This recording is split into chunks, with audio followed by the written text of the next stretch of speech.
दिल्ली विश्वविद्यालय में एक ऐसा खुराफाती आदमी ना हो जो क्रांति की बात करे, इसलिए इंटरव्यू ये आयोजित किया गया था। सिलेक्शन कमेटी पहली लाइन बोलती है कि लक्ष्मण यादव को निकालना है, बाकी जिसको चाहे रख लो, रख लो, जितने लोग पढ़ा रहे हैं सबको रख लिया। लोग कह रहे थे कि भाई आप भी पढ़ाते कम थे, नेताजी ज्यादा करते थे, आप भी घूम के क्रांति की बातें करते थे। जब आखिरी दिन कुछ कागज पत्र जमा करने गया तो मैंने अपने विद्यार्थियों को अपनी आंख के सामने रोते हुए देखा।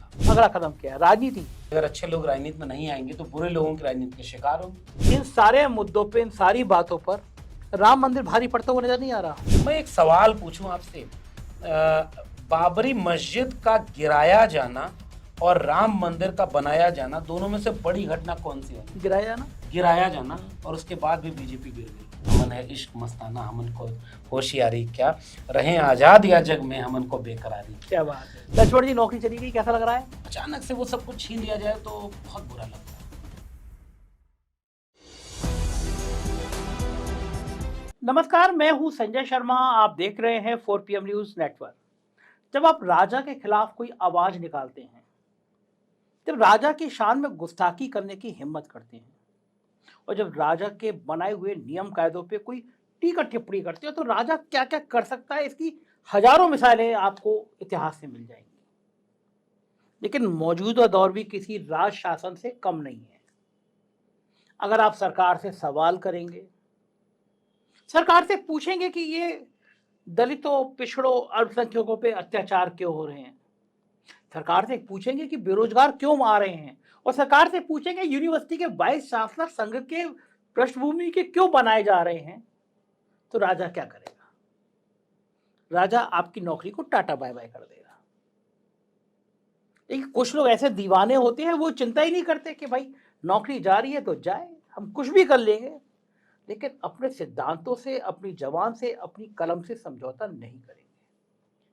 और मुझे लगता है जब इतिहास लिखा जाता है तो जिक्र ऐसे ही लोगों का होता है, बात ऐसी ही लोगों की होती है, बात इसी दीवानगी की होती है कि जब जिस दौर में सत्ता सारे नियम तोड़ रही थी, सत्ता अत्याचार के सारे मापदंड खत्म कर रही थी, उस समय कौन व्यक्ति था जो तन कर खड़ा था।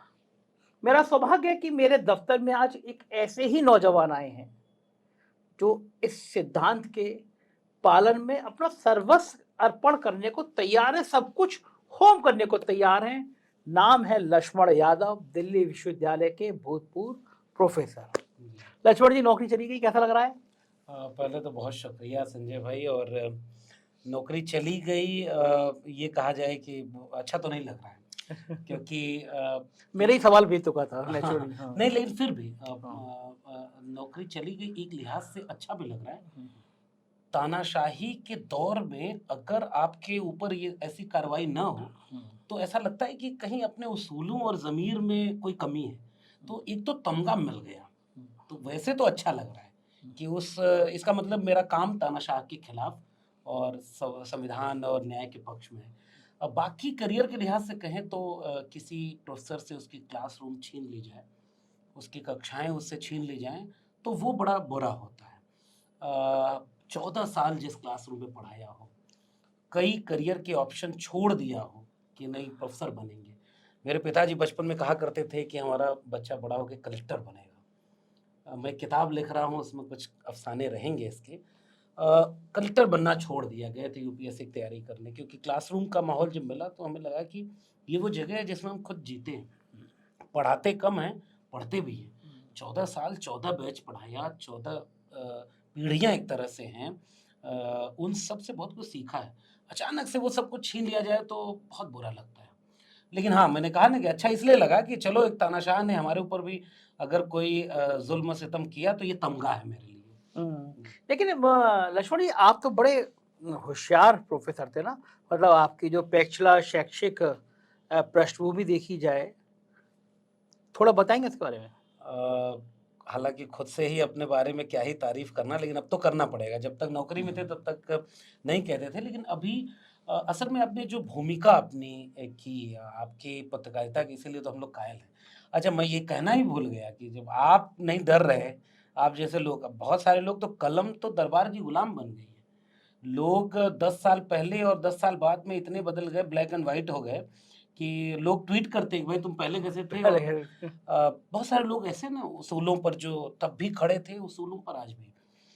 इस लिहाज से जितना दिन काम किया, उसमें कम से कम शो ऑफ करने जैसा था नहीं। लेकिन हाँ, ये चिंता ज़रूर होती है, जो आपने अपने इंट्रो में कही, कि वो चिंता ये है कि जिन एकेडमिक इंस्टीट्यूशन ने हमें बनाया है, इलाहाबाद यूनिवर्सिटी न होती तो मैं नहीं होता, ठीक बात है। और वो भी उसका 300 रुपया सालाना फीस। हम तो पूर्वांचल के गरीब, कमज़ोर, किसान, मज़दूर, चरवाहा घर में पैदा हुए, गाय भैंस चराने जाया करते थे बचपन, छोटे-छोटे थे तो। पिताजी और बड़े पिताजी डाँट डपट के कहते थे कि नहीं, कलम पकड़ो हाथ में, पढ़ाई करनी है। अच्छा, पिताजी कहते थे। पिताजी मेरे को पिताजी आपके भी शैक्षिक मेरे पिताजी कॉमरेड थे। अच्छा। शुरुआती दौर में वो कम्युनिज़्म से प्रभावित रहे, मार्क्स, भगत सिंह और अच्छा, तो ये खून में है क्रांति। कह सकते हैं। मेरे बाबा भी एकदम फ़कीर थे। कबीर के दोहे, तुलसी के दोहे हमने उनसे सुने हैं, सीखे हैं। तो बड़े पिताजी उसी संत परंपरा के कबीरपंथी गुरु, निर्गुणपंथी गुरु थे। उनके मानने वाले मेरे पिताजी कॉमरेड, और बाद के दिनों में वो समाजवादी धड़े से जुड़े, किशन पटनायक के साथ काम किए। मेरे अच्छा। घर पे 2-2 बार किशन पटनायक आए हुए थे। अच्छा। मेरे पिताजी कुछ नहीं करते थे, मतलब वो पोस्ट ऑफिस में एक एजेंट का काम करते थे। सुबह गए, अगर 100 रुपया दिन भर का खर्चा है, 100 रुपया जेब में आया तो साइकिल लेके निकल गए, किसी किसान आंदोलन में चले गए, किसी महिलाओं के सवाल पर, किसी झुग्गी-झोपड़ी में, कहीं पुलिस परेशान कर रहा है। मेरा पूरा परिवार त्रस्त रहता था। बड़े पिताजी नाराज़ होते थे, बाल बच्चों को पालेगा कैसे? वो कहते थे समाज ही नहीं बचेगा तो बाल बच्चों का क्या क्या करोगे? बात। तो मतलब बहुत दिलचस्प। बड़े पिताजी ने ज़िम्मेदारी निभाई। वो बार-बार डाँट डपट के कहते थे पढ़ाई करो, अगर अच्छा कुछ करना है तो पढ़ाई करो। मेरे पिताजी मेरा 12th में क्रिकेट ज़्यादा खेलने की वजह से 3 नंबर कम हो गया। उसकी वजह से बड़े पिताजी ने बोला नहीं। बड़े 1 हफ्ते नाराज़ रहे, अब ये बेकार, पढ़ नहीं पाएगा। मैं रोया, और सब लोग मिल कर के फिर मैंने कहा अच्छा मुझे एक और मौका दो। वो इलाहाबाद यूनिवर्सिटी भेजना। तो परिवार पढ़ा-लिखा था, बहुत कोई बड़ी डिग्रियाँ नहीं, लेकिन शिक्षित परिवार। मेरी माताजी भी मतलब पोस्ट ग्रेजुएट हैं। अच्छा। मेरी माँ आंगनबाड़ी में काम किया करती थी, अभी रिटायर हो गई। अच्छा, अरे वाह। तो सबको बड़े पिताजी ने पढ़ाया। सुबह 2 बजे उठ के हल लेके खेत में जाते थे, 5 बजे लौट कर आते थे, तो टाइपिंग सीखते थे, वो जो पुराना टाइपराइटर। 8 बजे वो सब सीख के आते थे, 10 बजे से क्लर्क का काम ठेके पर करते थे। फिर लौट के आते थे तो फिर खेत का काम करते थे। खेत नहीं था, दूसरे का खेत लेकर आधा। सबसे बड़े थे, और सबको पढ़ाया, लेकिन उन्होंने पढ़ाई की कीमत समझी। इलाहाबाद यूनिवर्सिटी गए तो इलाहाबाद यूनिवर्सिटी में बीए और एमए मैंने किया, और इलाहाबाद यूनिवर्सिटी का मैं टॉपर रहा हूँ अपने बैच का। अच्छा। पोस्ट ग्रेजुएशन का बैच का टॉपर मैं हूँ। और ये बात मैं वही बता रहा हूँ आपके सवाल में, कि उसके बाद हमें जेआरएफ अपीयरिंग में ही हो गया, एमए करते ही जेआरएफ। और वो ज़माना था जब पूरे देश में 30-35 लोग एक विषय में होते थे। अब तो बहुत लोग होने लगे। दिल्ली यूनिवर्सिटी में एडमिशन हो गया, पीएचडी करने लगे। उसी समय 21.5 साल की उम्र में इंटरव्यू दिया था, और असिस्टेंट प्रोफेसर हो गए। लेकिन वो नौकरी एडहॉक पर थी। हमारे प्रिंसिपल बहुत खुश हो गए कि ऐसे टॉपर, ब्रिलियंट और नौजवान। 14 साल उसी कॉलेज में पढ़ाया, एक कॉलेज में। 10 लेख प्रकाशित हैं, एक किताब है। एपीआई स्कोर होता है, एकेडमिक परफॉर्मेंस इंडिकेटर, उसमें 100 में 96 नंबर। वाह। मुझसे पुराना उस कॉलेज में कोई नहीं, मुझसे ज़्यादा एपीआई स्कोर का कोई नहीं, और मैं टॉपर ऑफ द बैच। किताबें, लेख, मेरा इंटरव्यू सबसे अच्छा हुआ, और फिर आखिरी समय में निकालने वाले में भी सबसे ऊपर आप। सबसे पहला नाम यही कहा गया, इनको निकालना है। तो ये इंटरव्यू क्या केवल आप लोगों को परमानेंट करने के लिए क्या था, किया गया था, या फिर लक्ष्मण यादव को नौकरी से दिल्ली विश्वविद्यालय में एक ऐसा खुराफाती आदमी ना हो जो क्रांति की बात करे, इसलिए इंटरव्यू ये आयोजित किया गया था? वैसे तो इंटरव्यू उन्होंने आयोजित किया परमानेंट करने के नाम पर, कि भाई बहुत दिनों से लोग परमानेंट नहीं है, तब किया जाएगा। अच्छा, क्यों किया जा रहा है? क्योंकि वाइस चांसलर हमारा मिल गया, आरएसएस की बात मानता है। डीन ऑफ कॉलेजेस हमारा है, आरएसएस की शाखा में जाता है। प्रो वीसी हमारा है। प्रिंसिपल और प्रोफेसर्स हमने बना दिए। सबको सब कुछ हमारे लोग हैं। तो इंटरव्यू कर दो ताकि हमारे लोग सिस्टम में 30 साल के लिए आ जाएं। अब इंटरव्यू हो रहा है तो एकेडमिक इंडेक्स पर नहीं हो रहा। इंटरव्यू ये हो रहा है कि अच्छा ये आरएसएस का आदमी है, लिस्ट आई हुई झंडे वाला से, अच्छा। सीधा इंटरव्यू। तो उसमें फिर सबसे बड़ा खतरा तो भाई लक्ष्मण यादव है। अगर आप मेरिट के नाम पर करते तो इंटरव्यू बोर्ड के बाद सिलेक्शन कमेटी पहली लाइन बोलती है कि लक्ष्मण यादव को निकालना है, बाकी जिसको चाहे रख लो, जितने लोग पढ़ा रहे हैं सबको रख लिया। लेकिन लोग कह रहे थे कि भाई आप भी पढ़ाते कम थे, नेतरी ज्यादा करते थे, आप भी घूम घूम के क्रांति की बातें करते थे। असल में क्लासरूम में जो पढ़ाता था उसको तो यूट्यूब पर नहीं डाल सकता था ना, हाँ, सही बात है, सही उसके बात लिए है। तो फेसबुक पोस्ट नहीं लिख सकता था। तो हाँ। फेसबुक पोस्ट, यूट्यूब और बाहर वही चीज़ दिखेगी जो मैं क्लासरूम के बाहर कर रहा हूँ। हुँ, वो मेरा प्रोफ़ेशन था, वो मेरी ज़िंदगी थी। उसको मैं पब्लिक में थोड़ा ही बताऊँगा। ठीक बात है और और 14 साल अगर पढ़ाता नहीं, तो एकाध लेटर तो मेरे खिलाफ आता सही कि बात है। क्लास नहीं लेता। नहीं और फिर ये बात का परिचय है कि पहली बार ऐसा हमने देखा कि आपके समर्थन में छात्र इतनी बड़ी संख्या में होता रहा है, टीचर इतनी बड़ी संख्या। एक हफ्ते तक मेरे विद्यार्थियों ने आंदोलन किया है। मैं आखिरी दिन संजय भैया बताऊँ मैं कॉलेज से निकाला गया, अफ़सोस हुआ, कमज़ोर नहीं पड़ा क्योंकि मुझे हुँ, पहले से पता था, इसलिए बहुत परेशान नहीं हुआ। लेकिन जब आखिरी दिन कुछ कागज़-पत्तर जमा करने गया तो मैंने अपने विद्यार्थियों को अपनी आँख के सामने रोते हुए देखा। उस दिन उनके सामने तो मैं नहीं भावुक हुआ, लेकिन अकेले मैं भावुक हुआ। मेरी वो पूँजी है, मुझे किसी और अरे-गहरे से सर्टिफ़िकेट नहीं चाहिए ठीक कि बात मैं है। कॉलेज में क्या करता था। बिल्कुल। अगर गलत था मैं तो यूनिवर्सिटी 1 लेटर देती, एक कोई कंप्लेन करती, मेरे खिलाफ कोई कंप्लेन नहीं। प्रिंसिपल मेरी क्लास चेक करता था, कभी-कभार हुआ होगा 5-10 मिनट आगे-पीछे, लेकिन मैं हर दिन और विद्यार्थियों से फीडबैक लेते थे। सही बात है वो। मकसद वही था कि अब लक्ष्मण जी मुद्दे पे आते हैं, जी। अब क्या करेंगे? अगला कदम क्या है? राजनीति? फिलहाल मैं डॉक्टर राम मनोहर लोहिया के शब्दों में कहूँ, तो वैसे तो मैं राजनीति कर रहा हूँ भगत सिंह वाली। विद्यार्थी और राजनीति एक लेख है भगत सिंह का, बहुत शानदार है। भगत सिंह कहते हैं कि हमारी आधुनिक शिक्षा व्यवस्था क्लर्क बनाने की है, बाबू बनाने की है। अंग्रेज चाहते थे बाबू बने, तो बहुत लोग उस दिशा में हैं। भगत सिंह कहते हैं कि हमें अपने नागरिक तैयार करने हैं। हमारी कोशिश तब भी यही हुआ करती थी। हम जब बाहर बोलते थे तो इसलिए बोलते थे क्योंकि बाहर का समाज बेहतर होगा तो मेरी क्लासरूम बेहतर होगी। नेचुरली। तो वो काम अपना करते थे। असल में यही राजनीति है। फेमिनिस्ट मूवमेंट को पढ़ें तो आप ये समझेंगे कि nothing is personal, everything is political. तो हम आप बैठ कर के भी राजनीति कर रहे हैं। लेकिन हाँ, जहाँ तक सवाल चुनावी राजनीति का है, तब मुझे लोहिया याद आते हैं कि अगर अच्छे लोग राजनीति में नहीं आएँगे तो बुरे लोगों की राजनीति के शिकार होंगे। और हम बैठे हैं लखनऊ में, हुँ। दिल्ली में मैं रहता हूँ, अब आगे कुछ और कहूँगा नहीं।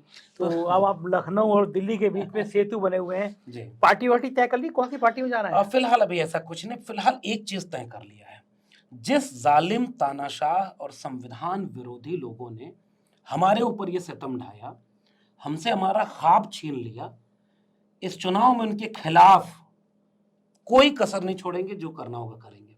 ये तो खुलेआम करेंगे। मतलब ऐलान-ए-बगावत। बिल्कुल, बिना डरे, बिना कुछ किए क्योंकि असल में हम गलत नहीं हैं।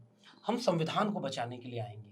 हम ये कहने आएँगे कि आपके देश की शिक्षा व्यवस्था को बर्बाद कर दिया गया, अब वो बेच दिया गया। गरीब कमज़ोर के बच्चे पढ़ने मेरा इलाहाबाद यूनिवर्सिटी, मेरे दिल्ली विश्वविद्यालय मेरे सामने बर्बाद हो रहा है। हुँ। तो मैं उसके लिए लड़ने के लिए बोलूँगा। सही बात है, फीस एक ही इलाहाबाद विश्वविद्यालय में कितनी सेल्फ गुना फीस फाइनेंस बढ़ा दी कोर्स गई है। 400 परसेंटेज।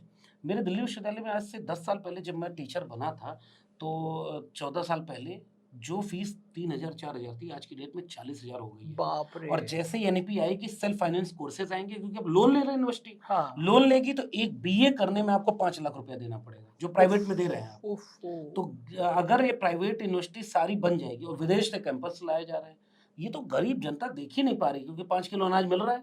तो हम उसके लिए बोलने जाएँगे। हम ये कहने जाएँगे कि जब आपके प्रोफ़ेसर नहीं होंगे, डॉक्टर, इंजीनियर नहीं होंगे, संविधान में सरकारी तंत्र ही नहीं बचेगा तो रिज़र्वेशन कहाँ बचेगा? इसलिए मैंने तय किया है कि ये वाली राजनीति तो अब करेंगे, कि इनके खिला आपने आपने मुख्य बात करी कि प्राइवेट सेक्टर में अगर ये सब आ जाएँगे तो मुख्य चोट रिज़र्वेशन की है। बिल्कुल।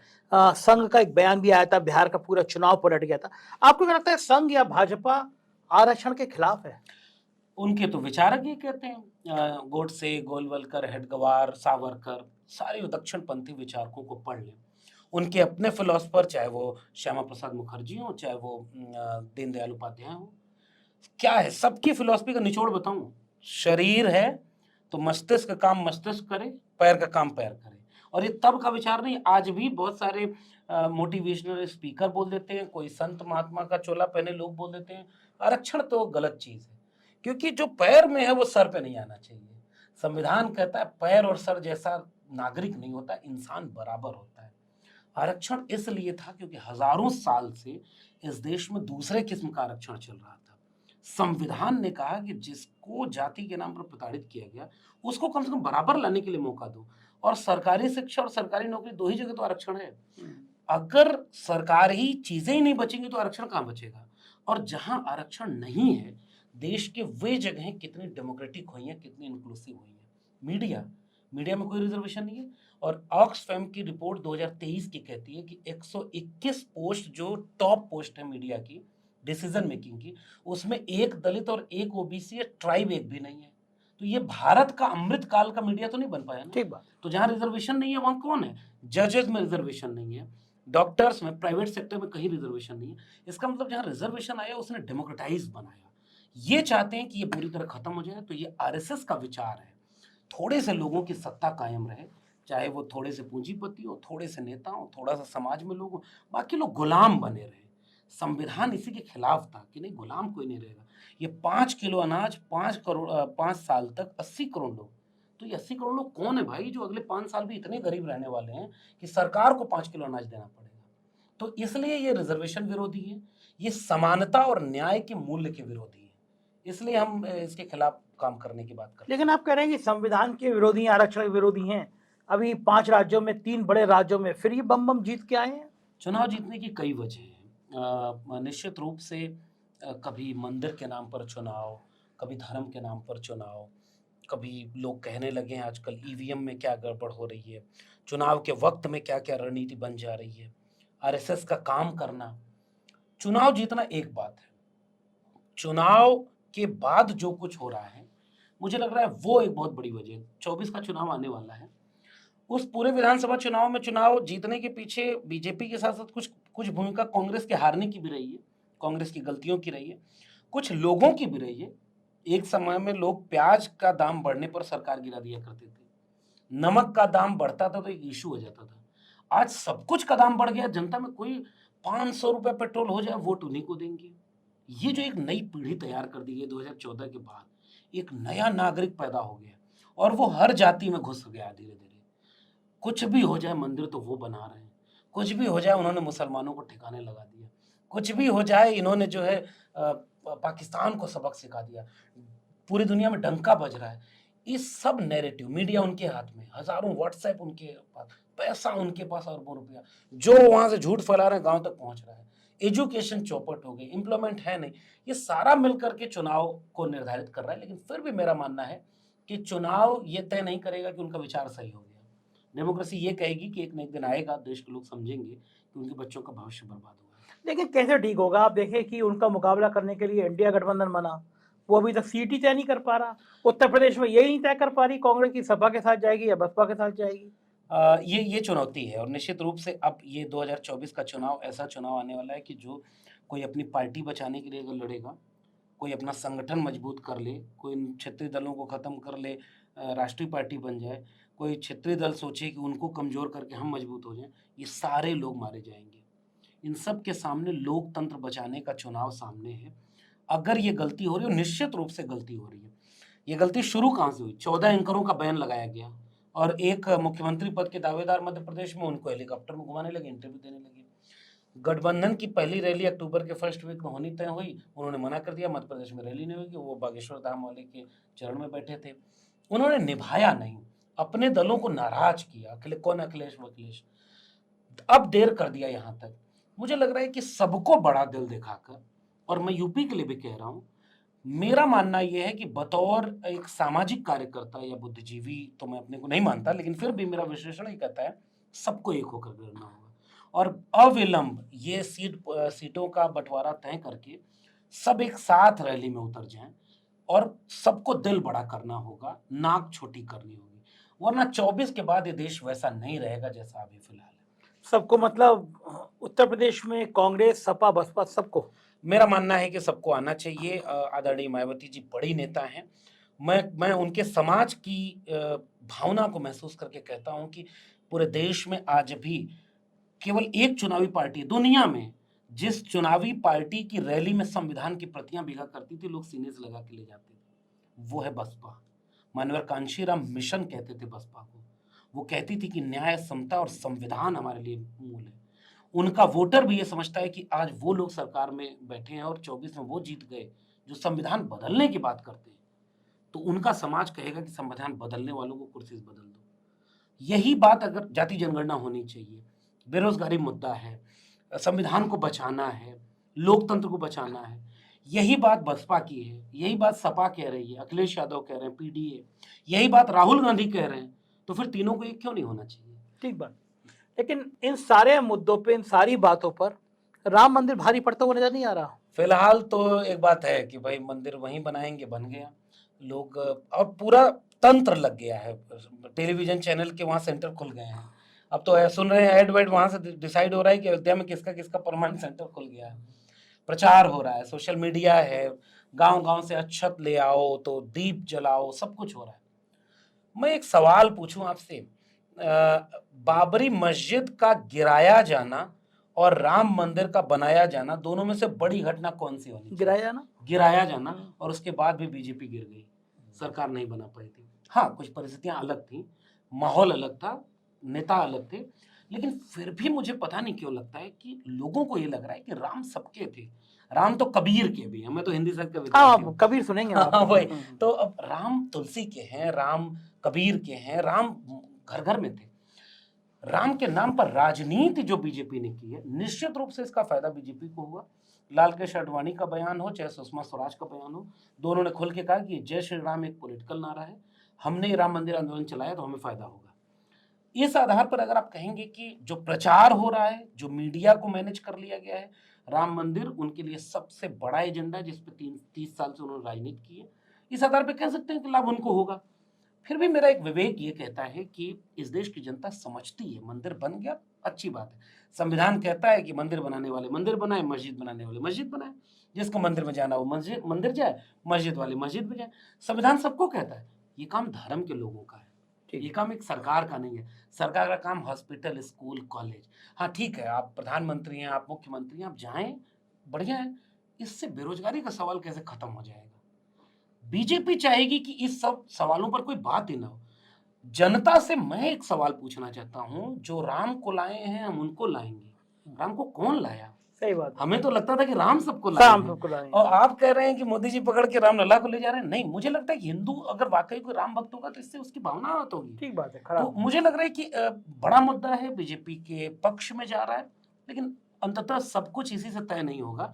मेरा मानना है कि मंदिर के नाम पर खुश होने वाले भी ये बात समझेंगे, मंदिर बन गया बहुत अच्छा, 22 जनवरी को जश्न भी मना लेंगे, उसके बाद मेरा बच्चा पढ़ने कहाँ जाएगा, मेरे बच्चे को नौकरी कहाँ मिलेगी, मेरा पेट्रोल डीजल महंगाई, अच्छे दिन, स्मार्ट सिटी, स्मार्ट गांव, 2 करोड़ रोजगार, कभी तो उधर जाएगी। ठीक बात है। जी, बड़ा अच्छा लग रहा है मुझे आपसे बात करके, लेकिन अब मैं आखिर में आपसे कुछ कबीर और तुलसी की कुछ वो सुनना चाहता हूँ। मेरे बड़ा जब आपसे बात करता हूँ तो आपके मुंह से मुझे बहुत अच्छे लगते हैं, नहीं, आपको याद हो। मुझे खुशी है कि कम से कम आपसे बात करते हुए वो संजीदगी होती है, वरना अब टेलीविजन चैनल और मीडिया के लोग तो जैसे मुर्गा लड़ाते हैं ना गांव में, तो वो होने लगा।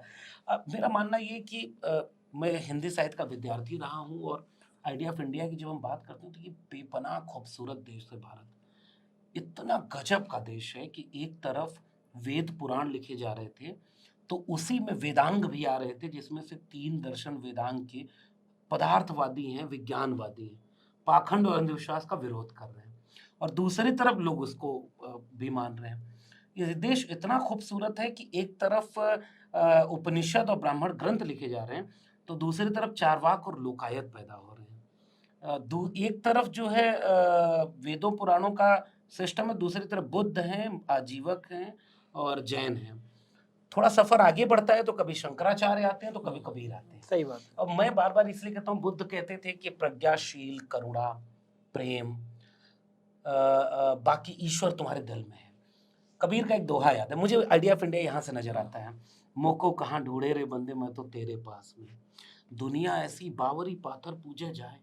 और वो एक को नहीं कहते थे, मैं तो सोचता हूँ कबीर आज होते और लखनऊ में होते तो बुलडोजर चल जाता, उनके ऊपर एनएसए लगा करके जेल होता है या गोली वोली मार दिए जाते हैं। लेकिन भारत को कबीर ने बनाया है, भारत को अगर सूरदास और तुलसीदास ने बनाया है, तो भारत को रविदास और कबीर ने कभी नहीं बनाया। ये इसलिए मुझे लगता है कि रविदास ने लिखा कि ऐसा चाहूं राज में जहां मिले सबन को अन्न, छोट बड़ो सब संबस है, रविदास रहे प्रसन्न। बिल्कुल सही बात है। ये पूरा भारत इससे बना है, फूले अम्बेडकर पेरियार से बना है, गांधी से। हम तो कहते हैं कि गांधी बुद्ध को मानते थे, सत्य और अहिंसा बुद्ध का मूल्य है। नेहरू से बना है, भगत सिंह से बना है, लोहिया से बना है, कबीर का सबसे अच्छा दोहा जो मुझे लगता है, हमन है इश्क मस्ताना, हमन को होशियारी क्या, रहें आज़ाद या जग में हमन को बेकरारी। क्या बात है, क्या तो बात है। ये आइडिया ऑफ इंडिया को बचाना मुझे बहुत, लगता है उन सब बहुत, सपनों को बचाता बहुत है। बहुत जी, शुक्रिया लक्ष्मण जी, इतनी प्यारी बातें हमसे करने के जी, लिए। बहुत शुक्रिया। तो इतने लक्ष्मण यादव मन नहीं करता है इनसे बात शुरू कर दो, लगता है कि बात करते ही चले जाओ। लेकिन एक ऐसा नौजवान 14 साल तक जिसने एक विश्वविद्यालय में पढ़ा है, एक झटके से उसकी नौकरी छीन ली गई क्योंकि वो समाज में जो कुरीतियाँ हैं, जो समाज में परेशानियाँ हैं, उनकी बात करता था। ये वो दौर आ गया है जहाँ पे ऐसे लोगों की अब ज़रूरत देश को शायद रही नहीं है। तभी देश उनको परेशान करने में, तंत्र उनको परेशान करने में जुट जाता है। लेकिन आपका साथ ऐसे लोगों को हौसला देता है।